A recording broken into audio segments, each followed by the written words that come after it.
In an ancient wood stands a majestic tree. This tree has known summer's blistering heat and winter's icy chill. It has endured times of drought and floods of unrelenting rain. It has been dappled by sunlight and engulfed by the darkness of a moonless night.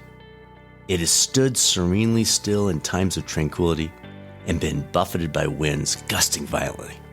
And still stands this tree, resolute and unbowed.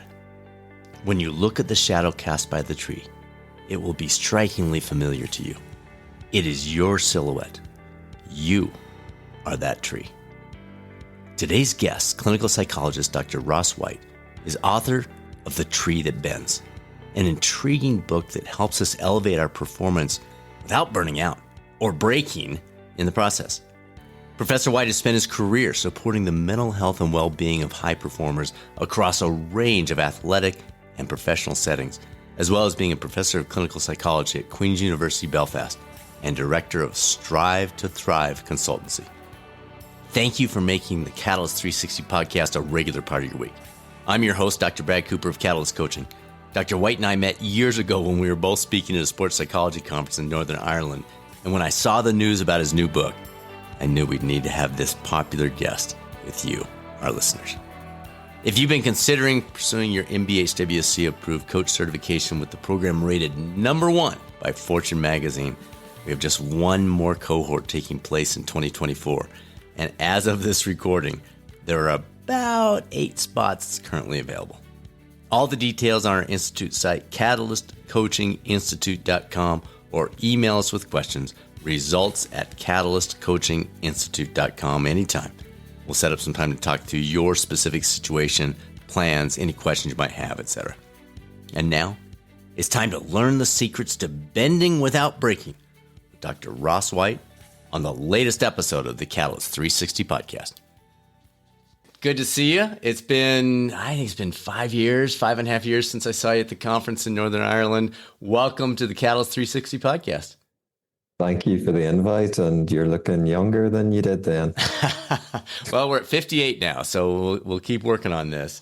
Really excited about your book. Got a chance to read it 2 weeks ago, The Tree That Bends. Can you talk through that metaphor? Let's launch with that piece. Talk us through that metaphor, why that relates to psychological resilience and thriving, and why you picked that for your title. Yeah, so I've been fortunate enough in the past to work in the area of global mental health, which is about understanding inequities in mental health provision across the globe. And that involved some international travel and collaboration building, particularly with colleagues in sub-Saharan Africa. Oh, wow. And I did quite a bit of work in Uganda and Rwanda. And some of my interests were around idioms of well-being, so linguistic phrasing, concepts that other cultures might use to capture what well-being means for them. And when I was in Uganda, I heard actually about a Tanzanian proverb, so East Africa, and it says that the wind does not break the tree that bends. And it just struck me as a wonderful metaphor for flexibility, for our ability to endure, resilience in the face of adversity. So it was a phrase that stuck with me. And you'll know that I have a great interest in psychological flexibility as an important process for helping us to both excel, but also to feel well. So it really stayed with me. And whenever I was putting this book together, I thought, wow, the tree could be a really important central metaphor here for the book. Yeah. And indeed, the anatomy of the tree I felt was great for really capturing what flexibility is about, psychological flexibility. So in the book, I talk about the roots of the tree being important for anchoring the tree. And we need to be anchored in the place and time where our lives are unfolding. Right. So the trunk of a tree is the part of the tree that can really flex in the wind. And I thought, gosh, that's a great way of capturing this notion of being willing willing to lean in to the difficult emotions and thoughts that we can experience in our lives.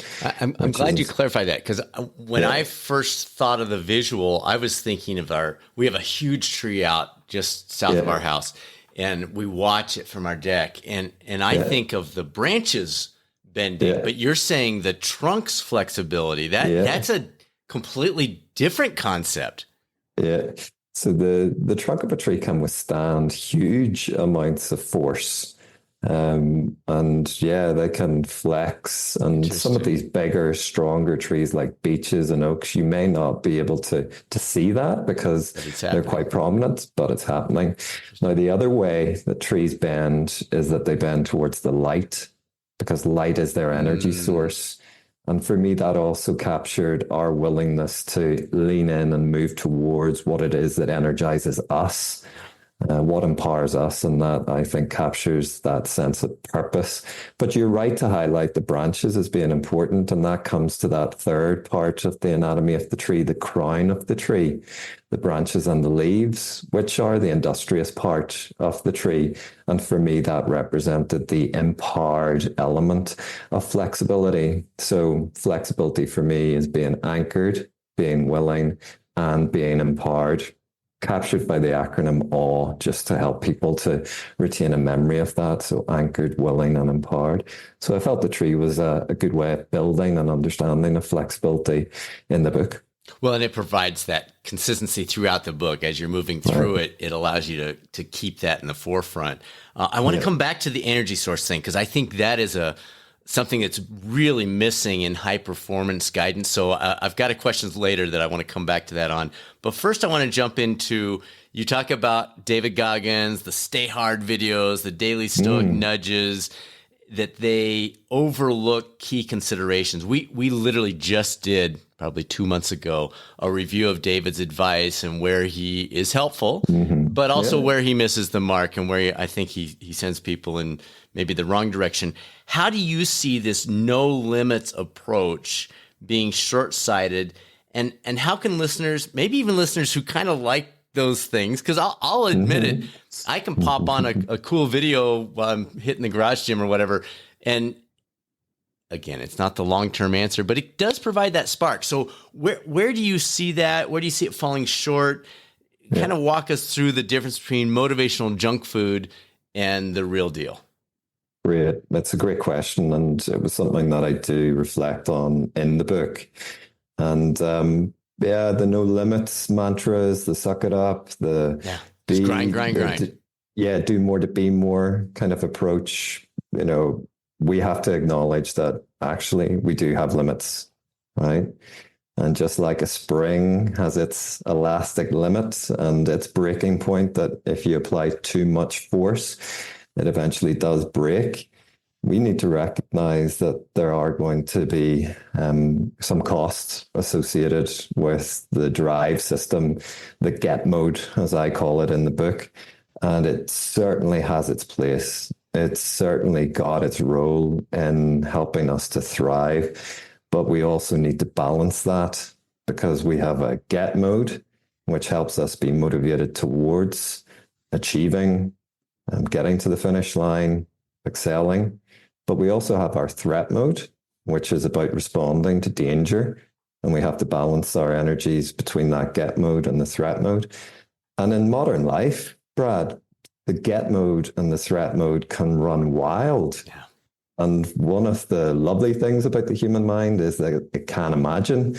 But the drawback of that is that we can anticipate and imagine threats that aren't there, that won't come to realization, but still demand time, attention, and energy. Distraction. So I argue that this third motivational mode, in addition to the get and the threat, is the reset mode. And often it gets really underused. And it's something that people feel like that they can't use for fear that they're going to fall short. So that's the concern for me about the no limits, that sometimes we then neglect the reset mode, which is about helping us to take stock, to rest, to go again. And instead of being relentless, I think we actually need to relent more That's a key message in the book, right? Relent more. What do I mean by that? Well, relent to the need for rest. Relent to experiencing difficult and challenging emotions rather than trying to avoid or suppress them. Relent to this yearning that we have for a purposeful life, and relent to an awareness that we're not going to get everything done. Despite our urgings and the urging of others, it's not going to be possible to achieve everything all of the time.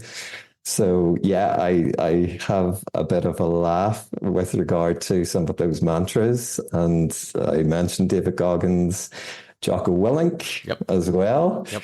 And I'm quite happy to acknowledge that Jocko Willink could kick my ass. Yeah, and I'm not too proud to say that. He'd have to catch me first, though. Yeah, that's right. But I think one of the things that gets overlooked in those kind of motivational videos are some of the less sexy attributes, the qualities that actually are really, really important for high performance, but don't have as catchy a tagline. Yeah. So I'm seeking to bring some important balance around that. So speaking of balance, is there a know thyself element to this? So I remember our son he's in med school now, so he's mid-20s. But when he was running cross country back in high school, anytime he felt a little, I may have an injury coming on here, I would just say, dude, when in doubt, sit it out. Because he was an overworker. He got in there, he put the miles in, he got to every session, he did what he needed to do. But he had teammates that would look for any excuse to take time off, to rest. So the when in doubt, sit it out was what he needed to hear, but it wasn't what some of his teammates needed to hear. Some of his teammates needed to hear, you didn't get your butt moving, buddy. Is there a know thyself in this spectrum of some people do need more Jocko and David, and some people need more of the message that you're sharing? Is there, I don't know, is there something in there of a self, not an assessment, but you know what I'm saying here? How do you not give the person that tends to take the foot off the gas too often one more excuse to take it off even more when you're trying to help the person that's constantly injured and burned out and working 75-hour weeks and that kind of thing? Does that question make sense? It does. Absolutely. Well, first of all, knowing thyself does matter here. And I think also an awareness of the get, threat, and reset modes, right? And encouraging each of us to ask ourselves that question. Am I in get mode now? Am I in threat mode? Am I in reset mode? Where is the balance potentially across those? And often an important question for distinguishing between the get mode, where we're maybe seeking to pursue extrinsic reward, like a prize or a time or a score, or whether it's the kind of intrinsic rewards, whether we're seeking actually to satisfy important psychological yearnings like the need for autonomy, like the need for relatedness, like the need for improved competence or mastery around a skill set. So yeah, are we seeking to pursue those kind of rewards, moving towards those? That's the get mode. Or are we motivated actually more to move away from the risk of something bad happening, like feeling or looking bad? Yeah. And that's more about away moves. So we're more motivated to move away from the risk of bad things happening. That's more of the threat mode. Okay. So we can ask ourselves some questions around, am I in get mode? Am I in threat mode? And well, when am I in reset mode? When am I going to have the opportunity to replenish, revitalize, take stock, and go again? So asking ourselves those questions is important. And what I loved about what you were reflecting on here is the conversation you were having with your son, right? There's an interaction around this, because sometimes conversations of one person, don't really give us answers to the issues that we're experiencing. So having a conversation with another matters. And in the book, I talk about pre-commitment pledges. Okay. So this might be about, for example, recognizing that something is important at play. I might have a goal that I'm working towards. And at the end of that time period, whenever I've either achieved or not achieved the goal, it's an opportunity for me to know that that's going to be a point in time where I might need to take some time to take stock. So, how am I going to savor if it goes well? What am I committing to doing to recognize the achievement of that goal? Or indeed, what am I doing to commiserate not being able to achieve that goal? And actually specifying that, pre-commitment pledge, it's like a plan where you map out what steps you're going to take. Who am I going to celebrate that with, right? What types of things am I likely to say to that person about my next steps?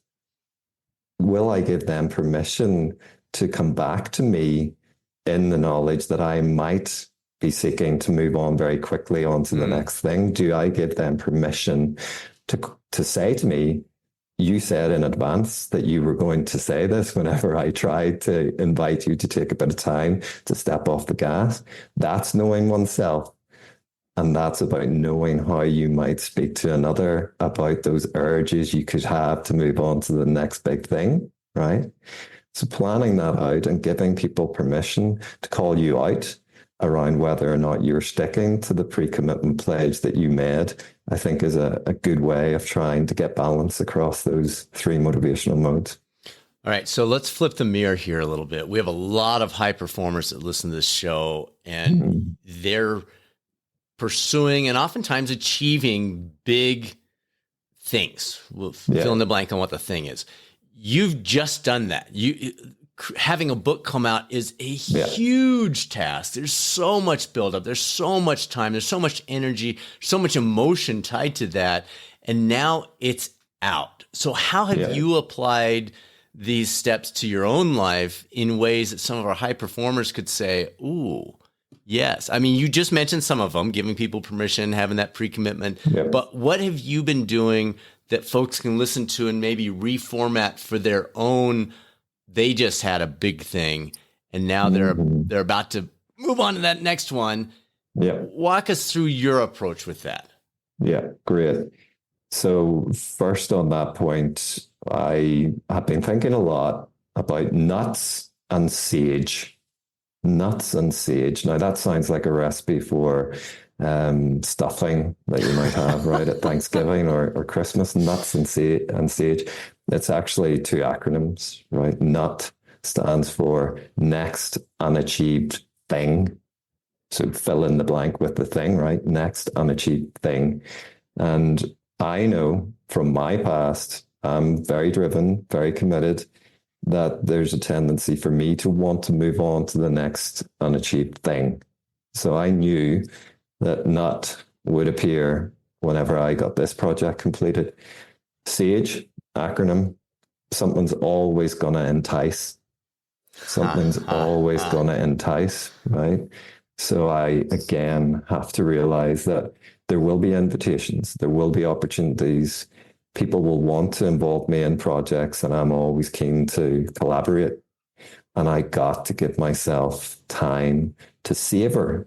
Savoring is something that is so important, and I would actively encourage your listeners to integrate that into these pre-commitment pledges, as I did, right, before finishing this book. So it was about taking time to travel. That was really important. Once the book project was tied up, I committed to taking time out to go traveling. So I headed off with family to the Greek islands, which was amazing. Spent time in Slovenia as well, doing a little bit of activity on Lake Bled as well. And it was fantastic. And I recommend both the Greek islands and Slovenia if people haven't been. So that was important for me to take stock. So you pre-scheduled that. That was something that you could literally do while you were saying, I know this is a risk, so I'm going to look ahead. I know when the book is coming out, or I know when it'll be wrapped up. And on this date, I am on an airplane going to this place. Okay, right. I love that. Love that. What else?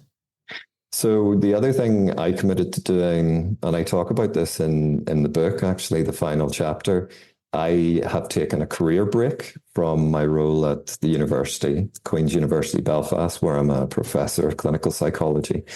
I recognized that actually I needed to step back, to take stock, to reconnect with my sense of purpose, and that was going to need me to take some time to have the attention, mental capacity to really start to dream again and to think about what the next steps are going to be.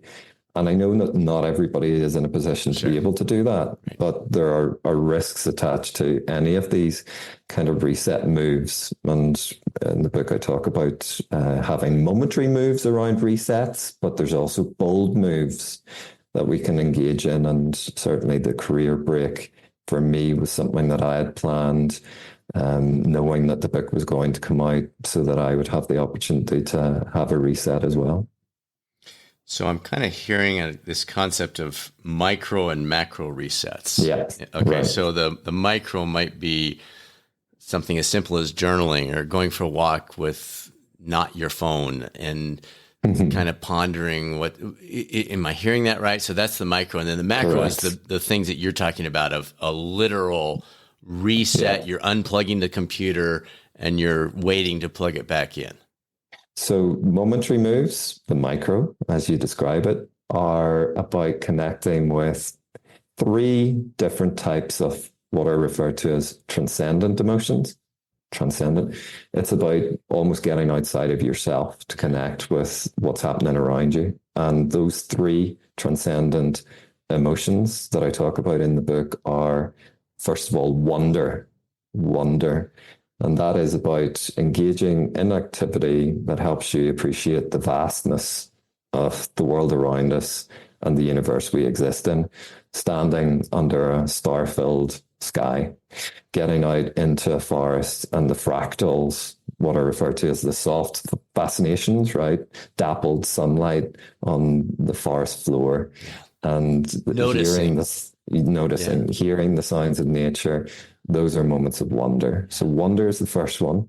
Gratitude is the second, because it's about not just sitting within ourselves, it's about acknowledging and being grateful and appreciative of the experiences that we might have and the contribution that others might be making to us. So again, noticing, right? It's an important part of these momentary moves, and taking time to take stock. So the journaling piece can really speak to that idea of gratitude as well. I think there's overlap there in the example you provided. And the final piece in those 3 transcendent emotions, so we've got wonder, and then we've got gratitude. The third and final one is compassion. Right? Compassion for oneself, taking a moment to be kind to oneself, taking a moment to be kind to others around us, right? So compassion is the ability to recognize suffering in ourselves or others and being motivated to do something to relieve that pain, that upset. And I think that's an element of that reset, those momentary moves that often in competitive sport gets overlooked, right? We can be very driven. We can be very committed. We can perhaps be kinder sometimes to other people than we might be towards ourselves. So I think self-compassion is an important element of these momentary moves. And with the compassion piece, is there a risk of overwhelm with that? So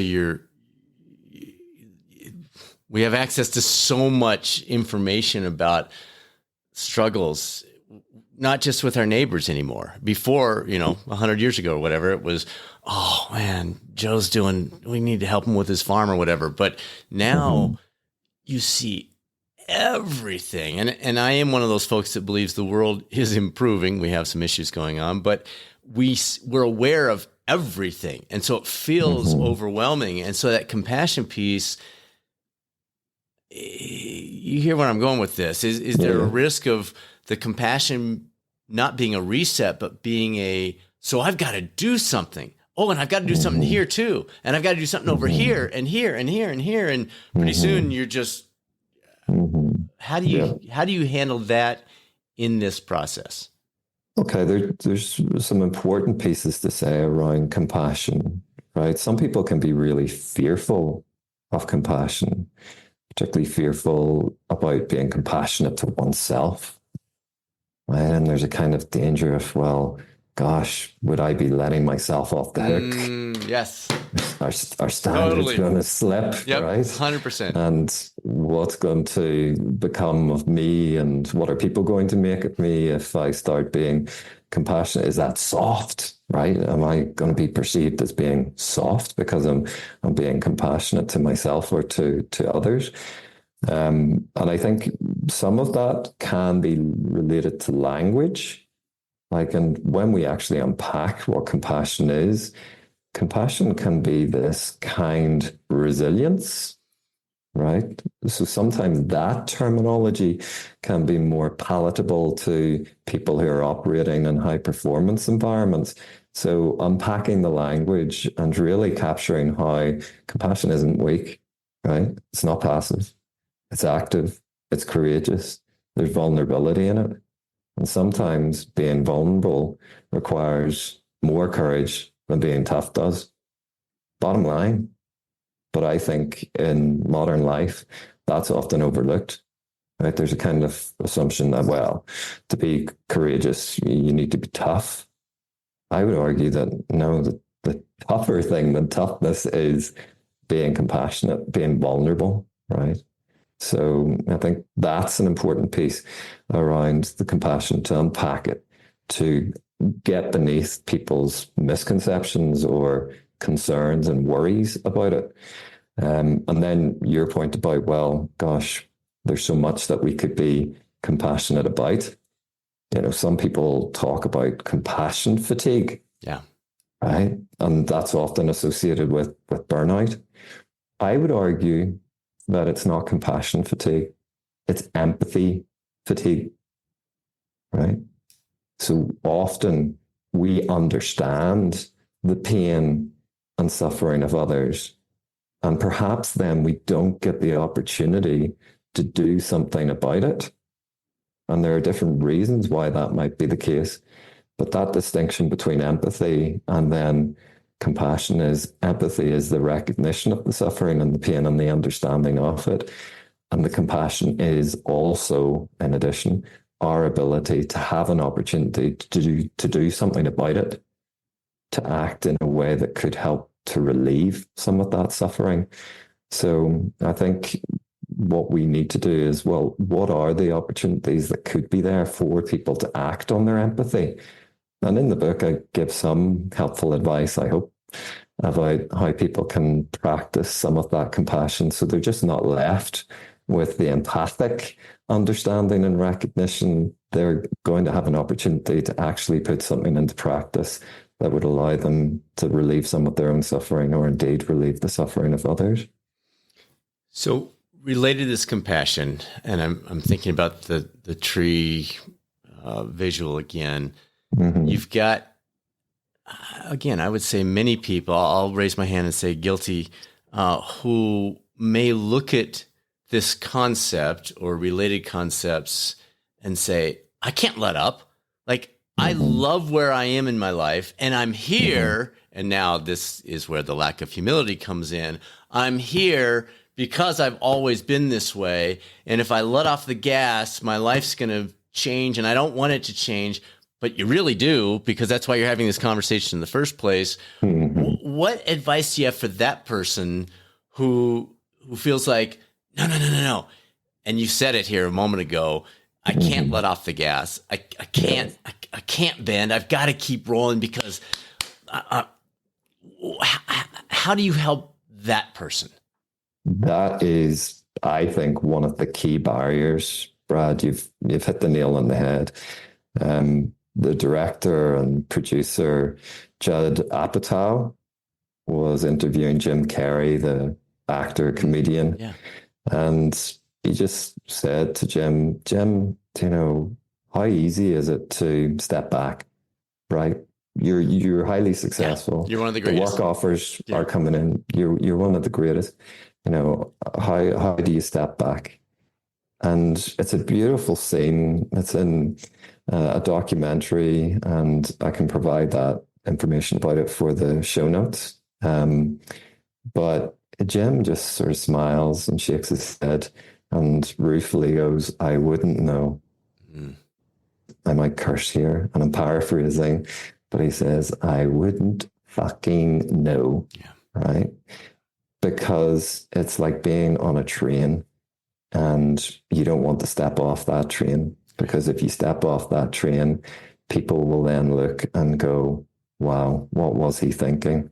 What was he thinking? Yeah. The train was there, the train is left, and he's missed out, right? He's been left on the platform. So there is this kind of urge to do more, to be more, right? And we need to break some of that misconception around it.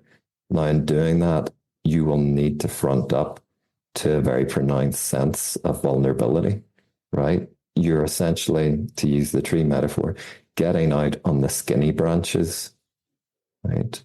But if you're doing that, then you're accessing that reset mode that is going to allow you to stay for longer. And I think psychological flexibility is the key process that allows people to move flexibly between the get mode, the threat mode, and the reset mode when the context merits it, right?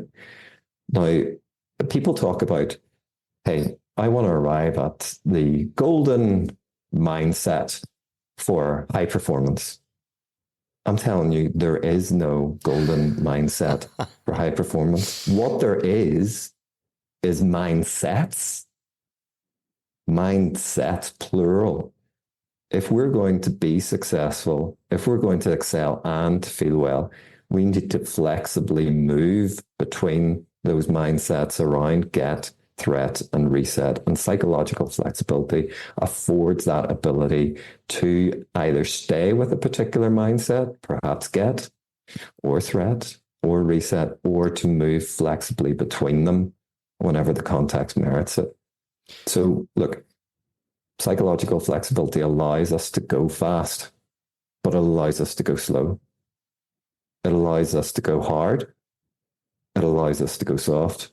And ultimately, psychological flexibility, when the situation merits it, allows us to go home too, right? Go hard or go home. Yeah. That's suggesting it's a binary thing, right? Ultimately, there are going to be times when we do need to go home. Yeah. Right? Yeah. And I like to remind people, if you constantly go hard, you'll have no choice but to go home. We had Morgan Housel on the show. He's the very popular author of The Psychology of Money. And the quote that he stated that has stuck with me, this was 3-4 years ago, we interviewed him. He said, don't move the goalposts. Mm-hmm. And it seems like there's something to that in what you're saying of whether it's Jim Carrey, whether it's you, whether it's me, realizing where we set the goalposts and that we stop moving the doggone things. Only speaking for myself, I feel like as I've taken that step back, that reset mode to consider where are we in life, where do we want to be, realizing we set this goalpost 20 years ago and we're past the end zone. Why are we continuing to live the way we needed to live 20 years ago? Is there something about that, the don't move the goalposts in this whole thing? Yeah, I think that's part of it. I think there's a lot of temptation to reinvent and to try, if you like, to do paradigm shifts and to transform things and turn things on their head. Rather than paradigm shifts, I'm a great believer as well in paradigm humility, right? Recognizing the limits of what we might know, the limits of some of the concepts that we might deploy, carrying some of those concepts lightly as well. In the book, I talk about this approach to high performance living: strong intention, light attachment. Strong intention, light attachment. So bring a strong intention to be true to your purpose. whatever that might be, right? Being a world leader, influencing others, embodying the change you want to see in the world, right? Bring a strong intention to that, but bring a light attachment to how precisely you're going to enact that purpose, because circumstances will change, right? We will at times fall short. Dust yourself down, recognize that when it comes to our purpose, no defeat is ever final. We go again. And that's that light attachment thing. Don't hold on too tightly to achieving a certain goal when ultimately the goal is there to inform your pursuit of the purpose that sits behind and beyond and above it, right? So strong intention, light attachment. I like that. That seems to tie in a little bit to what you do, what you discuss in the book about control. We all want control. Yeah. We can't get control. Yeah. So what do you do? And I think it's tied to a lot of, maybe there's some fear in there. We're trying to control it because we're afraid. We're trying to control it because we feel alone, or we think we'll be left alone. We try to get control because what do you do? I'm not going to say we all have this issue, but it's pretty rampant. What can someone who looks at this and realizes, yeah, that's a big thing for me. I like trying to control the situation or the outcome. Yeah. What can that person be doing? Yeah. Look, I'm never going to argue against control the controllables. Yeah. There's absolutely a role for that, but it needs to be workable, right? There's almost like a pragmatic utility approach to that notion of, well, what's workable in our day-to-day lives? Is spending 14 hours a day trying to nail down every controllable going to be sustainable for us, not just in our sport, in our business, but also in our family, in terms of looking after as well our own well-being, right? So there needs to be a recognition of this kind of pragmatic workability approach to controlling the controllables, and a recognition that we can't nail down everything. But I'm more intrigued by what we do with the uncontrollables, right? That, I think, is certainly where not just marginal gains can be made, right? I think very significant gains. And that's about showing up to the fear, the uncertainty, the worry that shows up whenever we're contending with these uncontrollables, things like weather, what the opposition are going to do, right? What equipment other people might be accessing and using, etc. So being okay with the emotions that accompany a recognition of all the stuff that's out with our control. If we can change the relationship we have with the fear, the worry, the anxiety, the concern that arises with that, because often that ends up dictating to us a lot about how we then behave, how we then ultimately perform. So, yeah, I think psychological flexibility allows us to kind of shift that relationship with the thoughts and the feelings that show up with those uncontrollables. I love that.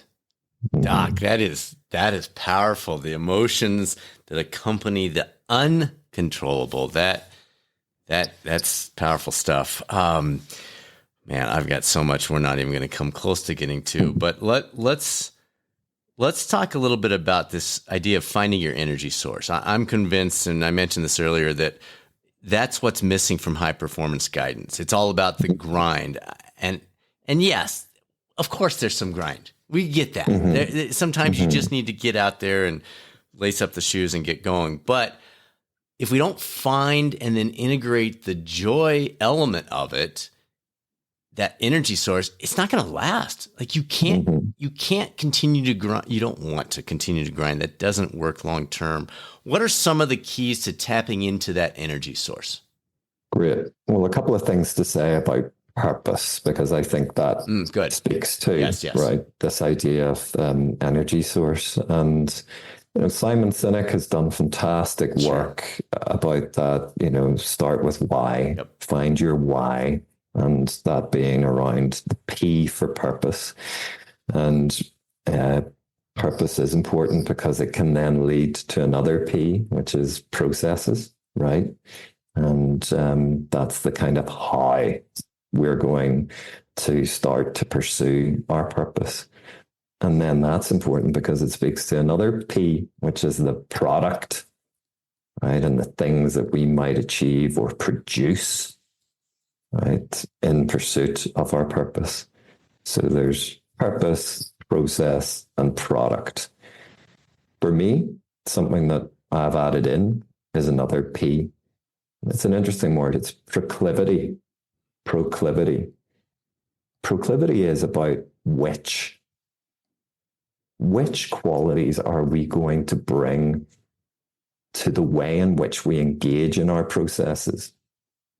Because you and I could engage in the same process around a training schedule, but you could bring very different qualities to how you engage in that training schedule compared to me, right? You could bring that spirit of conscientiousness and commitment, diligence, right?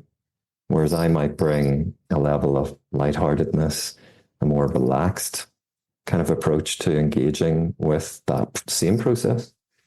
And we could end up with quite different results, right? So proclivity, which qualities are we going to bring to how we engage in our processes, and how is that going to impact on the products at the end of the day? All right. So I think that's an important thing to talk about with regard to purpose.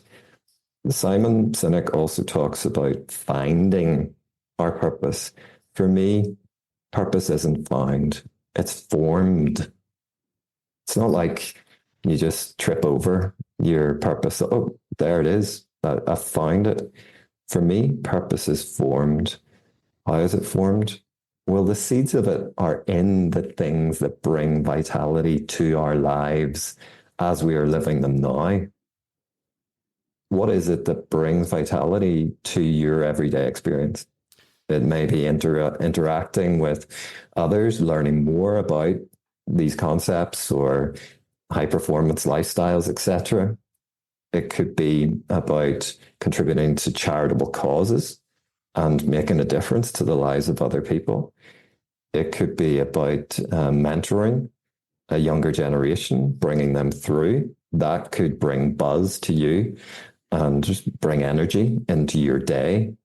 So purpose leaves clues, and clues are that level of vitality that it can bring into our lives. And I think we have to listen to that. And I think we have to cultivate that purpose. We need to allow it to grow. We need to give it the time and opportunity to start to build in how we are through our lives. So with regard to your question, wait. I want to sit on that for a second. So the tuning in piece, you're going through your day and you go, oh, there's one. Yeah. Whatever. I'm not going to give examples because I'll throw people off. But you know what it is? You it's like that spark hits and you say, oh, yeah. That. In fact, I can't remember the author, but he ended his book, this. It's like, this is one of those moments. I think it was Bruce Feiler in his book about transitions. But it was this idea of, this moment, this is, so you're saying, notice them and then implement them, or not implement them, put yourself in a place where more of those moments occur, or more of those things are pulled into what this life that you're living, this purpose that you're pursuing. Am I hearing that correctly? Correct. Right. And I'd be interested in, what would a day of more of that stuff? Yes. If you could afford yourself that instead of this, that. And how would that leave you feeling at the end of the day? Yes. What difference would that make to you? What difference would you hope that might make to other people around you?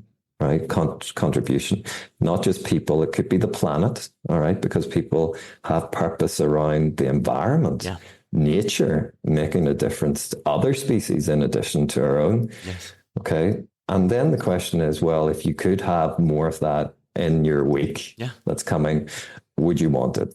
Hopefully the answer will be yes. And the question is then to think, and this is the rub, how could you allow yourself even 1% more of that stuff? So you start to break it down into achievable elements to how your week is structured. So yeah, more of that. Now, there's another idea that I do want to get to, because we can find that we have been encouraged to engage in particular pursuits, whether that be academic pursuits or sporting pursuits, business. And suddenly we might find a realization, this kind of wondering about, well, what have all these sacrifices been for, right? What's the kind of big meaning here? And, people could be chasing some of those more extrinsic rewards, status, salary, big contract, right? And I think there's an important approach here where we can really tap into purpose. And, Christine Podesky, the CBT practitioner, talked about an approach called downward arrow. And that was intended to get at what I refer to as problematic core beliefs. Okay. So if you've got this difficult or challenging negative thought, perhaps about yourself or your place in the world, the question might be, well, if that were true, what would be the worst part of that? Right? And you might come back with a response around, well, it might mean that I'm unlovable. Again, it's, well, what would be the worst part of that if that were true? So all the time you're going down, right? Downward arrow, trying, if you like, to get at a core belief that really generates a lot of the heat for the issue that the person's experiencing. But I like to think as well about upward arrow. And what we're doing is working up through these elements of reward that people are motivated to work towards. So let's imagine, Brad, you land the big contract, right? The sort of 7-digit contract, multi-year contract, right? Yeah. What would that afford you if you were able to get to that? Yeah, and it would be interesting, right? To hear what absolutely. I mean, part of our business is providing coaching for employers, and we've talked about that's a huge thing for us as an organization, because most of the time we work with larger organizations, and those are few and far between. And so, yes, that's a great example on a personal level. So that resonates. Yeah. And then the person might come back with a response about, well, it would allow me to have a comfortable life for my family, right? And then, well, if that were true, if you knew that the future of your family were secure, why would that be so important to you? What would matter about that? So you can see you're working up to what might then be something that can speak to them above and beyond one contract. Because the work towards that purpose, if you like, that sits right up there, upward arrow, is something that they can continue to work towards, continue to commit to. And indeed, I think that's important, because when an athlete's career comes to an end, when that specific contract has ended, their realization of what it is that can actually afford, that kind of upward arrow to their sense of purpose, is something that they can find other ways of being true to as they transition out of the sport, if that makes sense. It does. I'm wondering, is there a need for, you do a lot of work with CBT or acceptance commitment therapy, not CBT. Yeah, that's right. And is there a need to have that conversation with either a trusted mentor, friend, et cetera, or a professional like yourself, to make sure, because we can extrapolate pretty inaccurately also. If I just got that one more contract, do you need it, Brad? Like, would your life really be different? Because my easy answer is, oh man, Ross, if we could get this one more contract, I think this could happen, And then I talked to a friend who knows us well, or Suzanne and I sit down, and the reality is it wouldn't change anything. Our lives would not be any different if that new contract came through. So why, you see where I'm going with this? So that part of this process of the upward arrow can be very valuable, and we need that sounding board, that realistic sounding board, so we don't over extrapolate and head off in some direction that frankly has no long-term value. Yep. I think that's really helpful. And if you think about that conversation on the upward arrow, this is a hypothetical potentially, right? The contract still hasn't been secured. But what that process allows us to do is get a really rich understanding of what it is that truly matters to the individual. And there are multiple pathways to be true to that purpose, right? So strong intention, light attachment. Be strong in your intention to be true to your purpose and recognize that there are multiple pathways. If the contract doesn't come off, if injury happens and your career comes to an end, there are going to be other pathways that allow you to be true to that purpose, whatever it might have been that we identified. So I think it's a really important conversation to have. And again, it doesn't work well if it's a conversation of one person, because I think this is something that needs to happen in discussion with another trusted mentor, coach, therapist. Yeah. Okay, good. I want to circle back about 5-6 minutes ago when we were talking about purpose is formed, not found. Tuning into those things. We talked about recognizing that those moments of joy and trying to create more of that in our daily pursuits. Is there a step before that? We talk about the catalyst cornerstones: move, fuel, rest, and connect, kind of your core areas of well-being.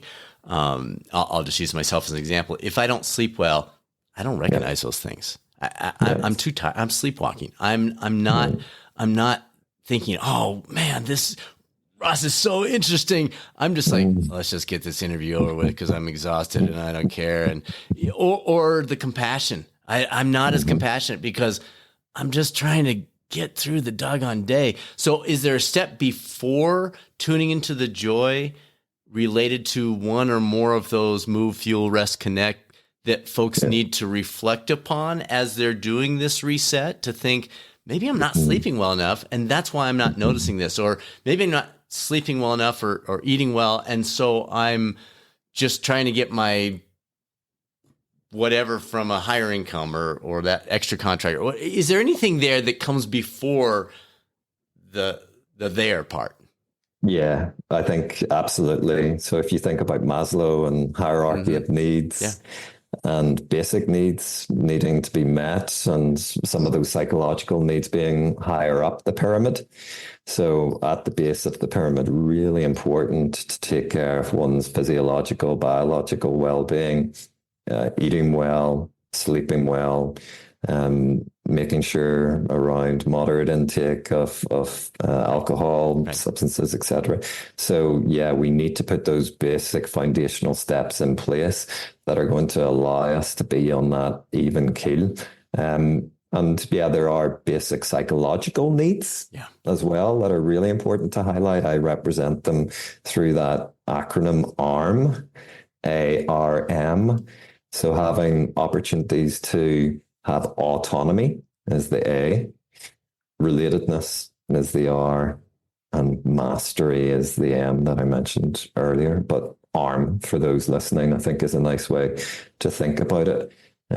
So yeah, being aware that those are important psychological needs that cut across different cultures. There's strong evidence that those are common to all humans, and allowing us the opportunity to think, well, in my current context, am I having opportunities to feel that sense of autonomy? Do I have a connection with other people around me that I feel safe and trustful of?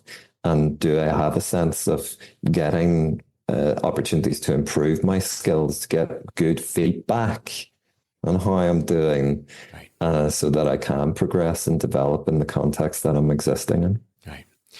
All right. You tie a ribbon in the book with the concept of thrive. That word, we use it, we hear it, it's everywhere. The Kaiser Permanente here in the States, that is the centerpiece of their entire marketing campaign. My own Twitter or X account is at Catalyst to thrive. I mean, that's just a word we use all the time. What are some of the practical keys that our listeners can utilize to contextualize that phrase or that concept, not just in a marketing campaign or a Twitter handle, but in reality, in their lives? How can we enhance that thrive? Why don't we use that as our ribbon tire like you did in the book? Yeah, I think it's really interesting. Like, I got to know you through your work on functional mental toughness, right? And Thrive was part of the model in there. So yeah, I can see that there's that resonance in our interests and our work. And my consultancy firm is called Strive to Thrive. Oh, there you go. Right? It's everywhere. So if you like moving from just the soul and focus on the get mode and striving to actually thriving. And I've been quite interested in the work that Daniel Brown, a sports psychologist based at the University of Portsmouth, has been doing around developing a conceptualization of thriving, operationalizing it, right? And finding ways to measure it in athletes specifically. So for him, thriving is a combination of both performing well and enjoying good levels of psychological well-being. So there are two pillars to thriving: performing well and then having the opportunity to psychologically feel well. And they've been doing some nice work to develop sport-specific measures of thriving. Myself and colleagues at Queens University in Belfast have developed a new measure called the Opportunities for Thriving in Sport, OTIS. I like the acronym, OTIS, Opportunities for Thriving in Sport. And we used a Delphi study design. We consulted with 3 groups of stakeholders: athletes, people who are interested in performance enhancement, including coaches, sports psychologists, and then those who are involved in providing mental health support, well-being support to athletes. And there were over 30 people in the first round of this Delphi, which is an expert consultation process. And over 3 rounds, we developed a measure which was interested to explore the extent to which the environment in which athletes are operating and facilitates an opportunity for them to both to perform well, but also to feel well. So we've got the beta version of that finalized. We now need to subject it to some psychometric evaluation to see how the measure stands up. But in the book, I like to think of thriving as actually being a combination of striving, right, your get mode, surviving, your threat mode, and reviving, your reset mode. So for me, thriving requires us to, yes, strive when the context requires it, survive, right? Responding appropriately to danger or risk, and then also having the opportunity to revive so that we can replenish and go again. So yeah, through the book, that's how I develop my approach to understanding thriving. Love it. Love it. Doc, good work. Well done. Appreciate your time. Thanks for joining us. Pleasure. Thank you. Wow, that one really hit home. Thank you to Dr. White for joining us. I definitely got some nuggets out of that. I hope you did as well. If you're an employer or EAP who's tired of the generic coaching for employees, Catalyst Coaching 360 has been the best-in-class provider since 2007. You can now access a range, in addition to our traditional best-in-class coaching, some specialty coaching options, including tobacco cessation, lifestyle support to complement the use of GLP-1s like Ozempic medications, as well as our Catalyst Elite Resilience and Mental Toughness coaching for executives and high performers. All the details at catalystcoaching360.com, or please reach out anytime you'd like. Results at catalystcoaching360.com. And now, it's time to be a catalyst. This is Catalyst Coaching's Dr. Brad Cooper. Make it a great rest of your week, and I'll speak with you soon on the next episode of the Catalyst 360 podcast, or maybe over on the YouTube coaching channel.